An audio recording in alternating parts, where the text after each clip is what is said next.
আমি প্রাইভেট কর্মচারী, সকালে উঠি তাড়াতাড়ি, কোন রকমে অফিস পৌঁছাই, বাসে ট্রেনে করে মারামারি, 5 মিনিট হলে লেট, বস আগলে দাঁড়িয়ে থাকবে গেট, তোমার এত দেরি হলো কেন, বলবে চুলকোতে চুলকোতে পেট, সব তথ্য দিতে হবে তার হাতে, কখন বেরিয়েছি বলতে হবে সাথে, এদিক ওদিক সময় নষ্ট করেছে কিনা মিলিয়ে দেখতে পারে যাতে। জীবনটা নিচ্ছে পুরো ছেঁচে, বসের ইশারায় যাচ্ছি নেচে, আসলে আমি টাকার বিনিময়ে নিজের জীবনটা দিয়েছি বেচে। সিটিসি থেকে এসে আমি গেছি পুরো ফেঁসে, ইনহ্যান্ড যা পাই লোককে বললে দেবে হেসে, তার উপর কাজের যা চাপ, বাপরে বাপ, একটু এদিক ওদিক হলেই আমার নাবিয়ে দেবে ঝাঁপ, একটুও নেই স্বস্তি, তার উপর বসের সেই খিস্তি, ভাবি কাজটা ছেড়ে দেবো তাহলে আমার মিস করবো বাইকের কিস্তি, ভয় নিয়ে মনে বসে অফিসের এক কোণে, ভাবি কতক্ষণে কাজ শেষ হবে, বাড়ি যাবো কতক্ষণে, অফিসে করা যাবে না দেরি, ঢুকতে হবে তাড়াতাড়ি, এপাশে নির্দিষ্ট কোনো সময় নেই ফিরে যাওয়ার বাড়ি, সে বসের গিয়ে ঘরে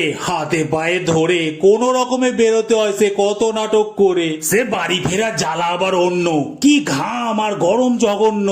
আমি আবার বাড়ি ফিরি অনলি ফর পরের দিন কাজে যাওয়ার জন্য, এটাই কর্ম আমার রোজকার, জীবন করছে আমায় তিরস্কার, এরই মধ্যে শুধু স্যালারিটা আমার সান্ত্বনা পুরস্কার।